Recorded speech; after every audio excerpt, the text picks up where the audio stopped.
BPL card ಪರಿಷ್ಕರಣೆ ಮಾಡಬೇಕಾ ಬೇಡವಾ? ಎಷ್ಟು ಜನ ಬಡವರಿದ್ದಾರೆ? 80-85% ಬಡವರಿದ್ದಾರಾ ಅಂತೆಲ್ಲ ಪ್ರಶ್ನೆ ಮಾಡಿದ್ರು ಮಾನ್ಯ ಮುಖ್ಯಮಂತ್ರಿಗಳು ಹಾಗೆ ಆಹಾರ ಸಚಿವರು ಇತ್ಯಾದಿ.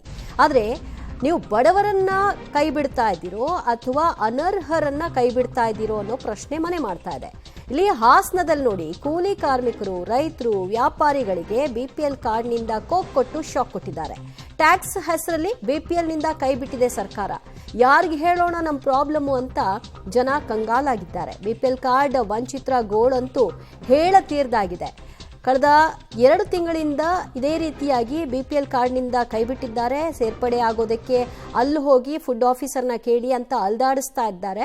ನಮಗೆ 2 ತಿಂಗಳಿಂದ ರೇಷನ್ ಸಿಕ್ಕಿಲ್ಲ ಅಂತ ಕೆಲವರು, ಇನ್ನು ಕೆಲವರು ಈ ತಿಂಗಳು ರೇಷನ್ ತೆಗೆದುಕೊಳ್ಳೋಕೆ ಹೋದಾಗಲೇ ನಮಗೆ ಗೊತ್ತಾಗಿದ್ದು ಅಂತ. ಒಟ್ಟಿನಲ್ಲಿ ಪರಿಷ್ಕರಣೆ ಮಾಡೋ ನೆಪದಲ್ಲಿ ಬಡವರಿಗೆ ಕೋಕ್ ಕೊಡುವಂತಹ ಕೆಲಸವನ್ನ ಸರ್ಕಾರ ಮಾಡ್ತಾ ಇದೆಯಾ ಅನ್ನೋ ಪ್ರಶ್ನೆ ಮನೆ ಮಾಡ್ತಾ ಇದೆ. ಈಗ ಹಾಸನದ ಹಲವು ಕಡೆಗಳಲ್ಲಿ ಜನ ಕೂಲಿ ಮಾಡ್ಕೊಂಡಿದ್ದಾರೆ, ರೈತಾಪಿ ವರ್ಗದಲ್ಲಿದ್ದಾರೆ. ನಾವು ಎಲ್ಲಿಂದ ಟ್ಯಾಕ್ಸ್ ಕಟ್ಟೋದು? ಟ್ಯಾಕ್ಸ್ ಅನ್ನೋ ಪ್ರಶ್ನೆ, ಆ ಒಂದು ಪದವನ್ನ ನಾವು ಈಗಲೇ ಇವರಿಂದನೇ ಕೇಳ್ತಾ ಇರೋದು. ಯಾಕಂದ್ರೆ ನಮ್ಮನೇಲಿ ಯಾರು ಆ ಥರ ಟ್ಯಾಕ್ಸ್ ಕಟ್ಟೋರಿಲ್ಲ. ಇವ್ರೇನು ಹೇಳೋದು? ನಿಮ್ಮ ಮಕ್ಕಳು ಯಾರಾದರೂ ಟ್ಯಾಕ್ಸ್ ಪೇಯರ್ಸ್ ಆಗಿರ್ತಾರೆ, ಇಲ್ಲ ITR ಅಪ್ಲೈ ಮಾಡಿರ್ತಾರೆ ಅಂತ. ಆ ಕಾರ್ಡಲ್ಲಿ ಅಂಥ ಪರಿಸ್ಥಿತಿಗಳು ಇಲ್ಲದೆ ಇದ್ದಾಗ ಹೇಗೆ ಕಡಿತಾ ಇತ್ತು?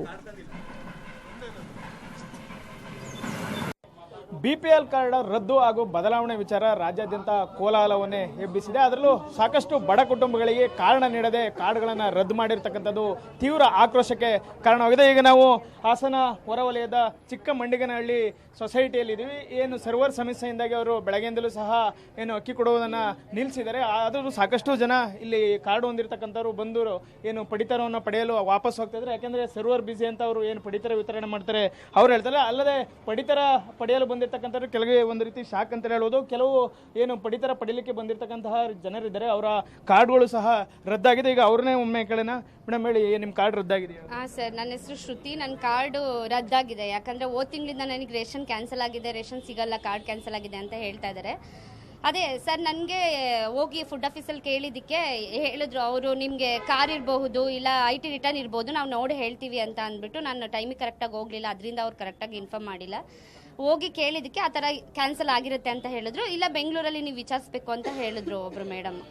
ಸರಿ ಅಂದ್ಬಿಟ್ಟು ಬೆಂಗಳೂರಲ್ಲೇ ವಿಚಾರಿಸೋಣ, ಇಲ್ಲೂ ಒಂದ್ಸಲ ಕೇಳೋಣ ಅಂತ ಅಂದ್ಕೊಂಡು ಸುಮ್ಮನಾಗಿದ್ದೀನಿ. ಬಟ್ ಆದರೆ ಕಾರ್ ಇದೆ ಅನ್ನೋ ಕಾರಣಕ್ಕಾಗಿರ್ಬೋದು, ಇಲ್ಲ IT ರಿಟರ್ನ್ ಆಗಿದೆ, ರಿಟರ್ನ್ ಮಾಡ್ತಾ ಇದ್ದೀವಿ ಅನ್ನೋ ಕಾರಣಕ್ಕಾಗಿರ್ಬೋದು, ಕಾರ್ಡ್ ಕ್ಯಾನ್ಸಲ್ ಮಾಡ್ಕೊಂಡು ಕೂತ್ರೆ ತುಂಬಾ ಕಷ್ಟ ಇದೆ. ಹೇಳಬೇಕು ಅಂದರೆ ಮಧ್ಯಮ ವರ್ಗದ ಜನರಿಗಂತೂ ತುಂಬಾ ಕಷ್ಟ ಆಗುತ್ತೆ ಸರ್. ಬಡವ್ರಿಗೆ, ಕೂಲಿ ಮಾಡೋರಿಗೆ ಸರ್, ಇವಾಗೆಲ್ಲ ಒಂದು ಝೆನ್ ಕಾರ್ ಆಗಿರ್ಬೋದು, ಮಾರುತಿ 800 ಕಾರ್ ಆಗಿರ್ಬೋದು, ಎಲ್ಲದೂ ಸೆಕೆಂಡ್ ಹ್ಯಾಂಡ್ ತಗೋತೀವಿ ಅಂದರೆ 20,000ಕ್ಕೂ ಸಿಗುತ್ತೆ ಸರ್ ಕಾರು. ಅದಂಗಂತ 20,000ಕ್ಕೆ ನಾವು ಕಾರ್ ತಗೊಂಡಿದ್ದೀವಿ ಅನ್ನೋ ಕಾರಣಕ್ಕೆ ಲಕ್ಷಗಟ್ಟಲೆ ಕೊಟ್ಟು ತಗೊಂಡಿದ್ದಾರೆ ಅಂತ ಅನ್ಕೊಳ್ಳೋದು ತಪ್ಪಿದೆ. ಹೇಳಬೇಕು ಅಂತ ಅಂದರೆ ಅದನ್ನೆಲ್ಲ ಅವ್ರು ವಿಚಾರಿಸಿ ಅದನ್ನೆಲ್ಲ ಸರ್ಚ್ ಮಾಡಿ ಅವರು ಕಾರ್ಡ್ ಕ್ಯಾನ್ಸಲ್ ಮಾಡಲಿ. ಇನ್ನು ಗೌರ್ಮೆಂಟ್ ಜಾಬ್ ಇರೋರಿಗೆಲ್ಲ ಕಾರ್ಡ್ ಕ್ಯಾನ್ಸಲ್ ಮಾಡಿದ್ರೆ, ಇಲ್ಲ APL ಮಾಡಿಕೊಟ್ರೆ ಅದು ಒಂಥರ ನ್ಯಾಯಬದ್ಧವಾಗಿರುತ್ತೆ. ಈ ಬಡವ್ರಿಗೆ BPL ಕಾರ್ಡ್ ಇರೋರಿಗೆಲ್ಲ ಕ್ಯಾನ್ಸಲ್ ಮಾಡ್ಕೊಂಡು ಕೂತ್ಕೊಂಡ್ರೆ ಅದು ಸರಿಯಾಗಲ್ಲ, ಅದು ಸರಿ ಇಲ್ಲ ಅಂತ ಹೇಳಕ್ಕೆ ಇಷ್ಟಪಡ್ತೀನಿ. ಈಗ ಮತ್ತೊಬ್ಬರು ಮಹಿಳೆ ಇದ್ದಾರೆ. ಮೇಡಮ್ ಹೇಳಿ, ಈಗ ಸರ್ಕಾರ ದಿಢೀರ್ ಕ್ರಮಗೊಂಡಿದೆ, ಕೆಲವೊಂದಿಷ್ಟು ಸೌಲಭ್ಯಗಳಿಂದಲೂ ವಂಚಿತರಾಗ್ತಾರೆ, ಏನು ಹೇಳ್ತೀರಿ ಮೇಡಮ್?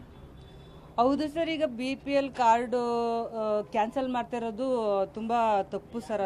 ಅದರಿಂದ ತುಂಬ ಅನುಕೂಲ ಇದೆ, ಅದು ಕ್ಯಾನ್ಸಲ್ ಮಾಡಬಾರ್ದು ಸರ್. ಇವತ್ತೊಂದು ಬೈಕ್ ತಗೊಳ್ಳೋ ರೇಟಲ್ಲಿ ಒಂದು ಕಾರ್ ತಗೋಬೋದು ಸರ್. ಈಗ ಕಾರ್ ತಗೊಂಡ್ರೆ ಒಂದು ಫ್ಯಾಮಿಲಿ ಎಲ್ಲ ಒಂದು ಅವ್ರವ್ರ ಅನುಕೂಲಕ್ಕೆ ಒಳ್ಳೇದಿರುತ್ತೆ ಅಂತ ತಗೊಂಡಿರ್ತಾರೆ. ಅದನ್ನೇ ರೀಸನ್ ಮಾಡ್ಕೊಂಡು ಇವರು ಆ ಥರ ಒಂದು ಬಡ ಮಧ್ಯಮ ವರ್ಗದವ್ರಿಗೆಲ್ಲ ಈ BPL ಕಾರ್ಡ್ ಇರೋರಿಗೆಲ್ಲ ಕ್ಯಾನ್ಸಲ್ ಮಾಡಿ ತೊಂದರೆ ಇದು ಮಾಡೋದು ತಪ್ಪು ಸರ್. ಯಾಕೆಂದರೆ ಮಕ್ಕಳು ಎಜುಕೇಷನ್ನು ಮತ್ತು ಒಂದು ಹಾಸ್ಪಿಟ್ಲು, ಆರೋಗ್ಯ ಸಮಸ್ಯೆಗಳದ್ದು ಏನೇ ಇರಲಿ, ಒಂದು BPL ಕಾರ್ಡು ಫಸ್ಟು ಹೋದ ತಕ್ಷಣ ಅದನ್ನೇ ಕೇಳೋದು.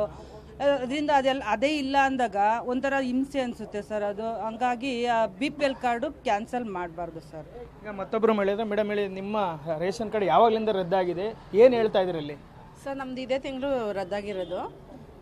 ರೇಷನ್ ಕಾರ್ಡಿಂದ ತುಂಬ ಹೆಲ್ಪ್ ಇದೆ ಎಲ್ಲರಿಗೂ, ಬಡ ಜನಗಳಿಗೆ ಮೇಯ್ನು ನಮ್ಮಂಥ ಬಡವರಿಗೆ ತುಂಬ ಹೆಲ್ಪ್ ಐತೆ ಸರ್. ಹೆಲ್ಪ್ ಆಗುತ್ತೆ ಅದರಿಂದ. ಯಾಕೆಂದರೆ ಈಗ ಒಬ್ಬೊಬ್ಬರು ಕಾರ್ ತಗೊಂಡು ಈಗ ತಳ್ಳ ಗಾಡೀಲಿ ವ್ಯಾಪಾರ ಮಾಡ್ಕೊಂಡು ಹೋಗೋಕ್ಕಿಂತ ಕಾರಲ್ಲೇ ತುಂಬ್ಕೊಂಡು ಹೋಗೋಣ ಅಂತ ಹೇಳ್ಬಿಟ್ಟು ಒಂದು 10,000 20,000 ಕೊಟ್ಬಿಟ್ಟು ಕಾರ್ ತಗೊಂಡ್ಬಿಟ್ಟು ಅದರಲ್ಲೇ ತರಕಾರಿ ತುಂಬ್ಕೊಂಡು ಹೋಗ್ತಾರೆ, ಅದರಲ್ಲೇ ಬಟ್ಟೆ ವ್ಯಾಪಾರ ಮಾಡೋಕ್ಕೆ ಹೋಗ್ತಾರೆ, ಅದರಲ್ಲೇ ಮಿಕ್ಸಿ ರಿಪೇರಿ, ಈಗ ಮಿಕ್ಸಿಗೆ ಹಾಕೋದು ಪಾರ್ಟ್ಸ್ಗಳನ್ನೆಲ್ಲ ತುಂಬ್ಕೊಂಡು ಮಿಕ್ಸಿ ರಿಪೇರಿಗೆ ತಗೊಂಡು ಹೋಗ್ತಾರೆ. ಹಾಗಂತ ಅವ್ರ ಕಾರ್ ಐತೆ, ಅವ್ರಿಗೆ ಕ್ಯಾನ್ಸಲ್ ಮಾಡಿಬಿಡೋಣ, ಅವ್ರ ಹತ್ರ ಕಾರ್ ಇದೆ, ಅದು ತಪ್ಪು ಸರ್. ಕಾರಿಂದ ಅವ್ರು ವ್ಯಾಪಾರ ಮಾಡೋಕ್ಕೂ ಯೂಸ್ ಮಾಡ್ಕೊಂತವ್ರಲ್ವಾ, ಒಂದು ಚಿಕ್ಕ ಪುಟ್ಟ ಕಾರು ಒಂದು 10,000 20,000, ಅದಕ್ಕೆ ಅಂತ ರೇಷನ್ ಕಾರ್ಡ್ ಎಲ್ಲ ಕ್ಯಾನ್ಸಲ್ ಮಾಡಬೇಡಿ. ನಮ್ಮದು ಕ್ಯಾನ್ಸಲ್ ಆಗಿದೆ, ಕ್ಯಾನ್ಸಲ್ ಮಾಡಬೇಡಿ ಅಂತ ಹೇಳೋಕ್ಕೆ ಇಷ್ಟಪಡ್ತೀನಿ ಸರ್. ತುಂಬ ಅದರಿಂದ ಹೆಲ್ಪ್ ಇದೆ ಜನಗಳಿಗೆ. ಸರ್ಕಾರಕ್ಕೆ ಅದೊಂದು ಮನವಿ ಸರ್ ಅಷ್ಟೇ ನಮ್ಮ ಕಡೆಯಿಂದ. ಮೇಡಮ್, ಈಗ BPL ಕಾರ್ಡ್ ರದ್ದಾದ್ರೆ ಅಥವಾ APL ಕನ್ವರ್ಟ್ ಆದರೆ ಒಂದಿಷ್ಟು ಸರ್ಕಾರದ ಸೌಲಭ್ಯಗಳು ಕಡಿತವಾಗ್ತವೆ. ಹೌದು ಸರ್. ಈಗ ಒಂದು ಆಸ್ಪತ್ರೆಗೆ ಹೋಗಬೇಕು ಅಂತ, ಈಗ ಮಕ್ಕಳಿಗೆ ಹುಷಾರಿಲ್ಲ, ಒಟ್ಟಿಗೆ ಇಬ್ಬಿಬ್ರಿಗೆ ಹುಷಾರಿಲ್ಲ ಅಂದರೆ ಎಲ್ಲರನ್ನೂ ಹತ್ತತ್ರದ ಪ್ರೈವೇಟ್ ಆಸ್ಪತ್ರೆಗೆ ಕರ್ಕೊಂಡು ಹೋಗೋ ಶಕ್ತಿ ನಮ್ಮ ಹತ್ರ ಇಲ್ಲ. ಗೌರ್ಮೆಂಟ್ ಆಸ್ಪತ್ರೆಗೆ ಹೋಗಬೇಕು. ಹೋಗಿದ ತಕ್ಷಣ BPL ಕಾರ್ಡ್ ಇದೆಯಾ ಅಂತ ಕೇಳ್ತಾರೆ. ಕಾರ್ಡ್ ಇಲ್ಲ ಅಂದರೆ ನಮಗೆ ಮತ್ತೆ ಅಲ್ಲೂ ದುಡ್ಡು ಕಟ್ಟೋಕೆ ಅಲ್ಲೂ ದುಡ್ಡಿರಲ್ಲ. ಬರೀ ಅಕ್ಕಿ ಒಂದೇ ಅಂತ ಅಲ್ಲ ಸರ್, ಅಕ್ಕಿ ಆಗಿರ್ಬೋದು, ಆಸ್ಪತ್ರೆ ಆಗಿರ್ಬೋದು, ಎಜುಕೇಷನ್ ಫೀಲ್ಡಿಗೆ ಆಗಿರ್ಬೋದು, ಒಂದು ಸ್ಕಾಲರ್ಶಿಪ್ ಸಿಕ್ಕಿದ್ರೆ ಮಕ್ಕಳಿಗೆ ಮುಂದೆ ಓದೋಕ್ಕೆ ಹೆಲ್ಪ್ ಆಗುತ್ತೆ. ಹಂಗಾಗಿ ಸರ್ BPL ಕಾರ್ಡ್ನ ದಯವಿಟ್ಟು ರದ್ದು ಮಾಡಬೇಡಿ ಸರ್. ಒಂದು ಸ್ವಲ್ಪ ಅವ್ರದ್ದು ಬ್ಯಾಕ್ಗ್ರೌಂಡ್ ತಿಳ್ಕೊಂಡು ಯಾರ್ಯಾರು ಹೆಂಗಿದ್ದಾರೆ, ಕೋಟಿಗಟ್ಟಲೆ ಇರುತ್ತೆ ಹಿಂದ್ಗಡೆ, ಅವ್ರ ಮುಂದೆ ತೋರಿಸ್ಕೊಳ್ಳಲ್ಲ. ಅವ್ರದ್ದು ಯಾವ ಹೆಸರಲ್ಲೂ ಇರಲ್ಲ, ಏನೂ ಇರಲ್ಲ. ಅವ್ರ ಹೆಸರಲ್ಲಿ ಕಾರು ಇರಲ್ಲ, IT ರಿಟರ್ನ್ಸು ಆಗಿರಲ್ಲ, ಬಟ್ ಅವ್ರು ಕೋಟಿಗಟ್ಟಲೆ ಇರುತ್ತೆ. ಅವ್ರ ಹತ್ರ BPL ಕಾರ್ಡ್ ಇರುತ್ತೆ. ಅದನ್ನೆಲ್ಲ ಪರಿಶೀಲಿಸಿ ಕರೆಕ್ಟಾಗಿ ಎಲ್ಲರಿಗೂ ಒಂದು ನ್ಯಾಯ ದೊರಕಿಸಿ ಅಂತ ಕೇಳ್ಕೊತೀನಿ ಸರ್ ಅಷ್ಟೇ. ಇದು BPL ಕಾರ್ಡ್ ರದ್ದಾಗಿರ್ತಕ್ಕಂತಹ ಮಹಿಳೆಯರು ಹೇಳ್ತಕ್ಕಂಥವ್ರು. ರಾಜ್ಯ ಸರ್ಕಾರ ಮತ್ತೊಮ್ಮೆ ಪರಿಶೀಲನೆ ಮಾಡಲಿ. ಏಕಾಏಕಿ ರದ್ದು ಮಾಡೋದ್ರಿಂದ ಸಾಕಷ್ಟು ಸೌಲಭ್ಯಗಳಿಂದ ವಂಚಿತರಾಗ್ತೀವಿ. ಹಾಗಾಗಿ BPL ಕಾರ್ಡ್ನ ರದ್ದು ಮಾಡೋದು ಬೇಡ ಅಂತ ಹೇಳಿ ಒತ್ತಾಯವನ್ನ ಮಾಡ್ತಾ ಇರ್ತಕ್ಕಂಥದ್ದು. ಕ್ಯಾಮ್ರಾ ಪರ್ಸನ್ ನಾಗರಾಜ್ ಜೊತೆ Shashidhar BC, public TV, Hassan.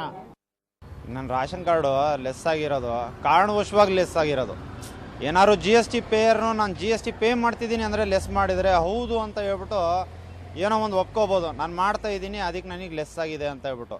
ನಮ್ಮಂಥ ಬಡಪಾಯಿಗಳು ಕೂಲಿ ಕೆಲಸ ಮಾಡಿ ಡೈಲಿ 500 600 ಅಂತ ಹೇಳ್ಬಿಟ್ಟು ಜೀವನ ಸಾಗಿಸ್ತಿರೋರು. ಒಂದು ದಿವಸ ದುಡಿಮೆ ಆಗಿಲ್ಲ ಅಂತಂದರೆ ರಾಷನ್ ಬರುತ್ತೆ, ಆ ಸೊಸೈಟಿ ಅನ್ನನ ತಿಂದ್ಕೊಂಡು ಇರೋಣ ಅಂತ ಹೇಳ್ಬಿಟ್ಟು ಮಾಡಿದ್ದು. ಇವರು ಇಲ್ಲದೆ ಇರೋದು ಸುಮ್ಮನೆ ಆಗಿಬಿಟ್ಟು GST ಪೇಯರು ಅಂತ ಹೇಳ್ತಾರೆ. ಫುಡ್ ಆಫೀಸಿಗೆ ಹೋಗಿದ್ರೆ ಅವ್ರು ಹೇಳ್ತಾರೆ ಬೆಂಗಳೂರಿಗೆ ಹೋಗಿ ಅಂತ ಹೇಳ್ಬಿಟ್ಟು. ಬೆಂಗಳೂರಲ್ಲಿ ಹೋಗಿ ಕೇಳಿದರೆ ನೀವು ಇಲ್ಲೇನಿಗೆ ಬರ್ತೀರಾ, ಡಿಸ್ಟಿಕ್ ವೈಸ್ ಅಲ್ಲಿಗೆ ಹೋಗಿ ಕೇಳಿ ಅಂತಾರೆ.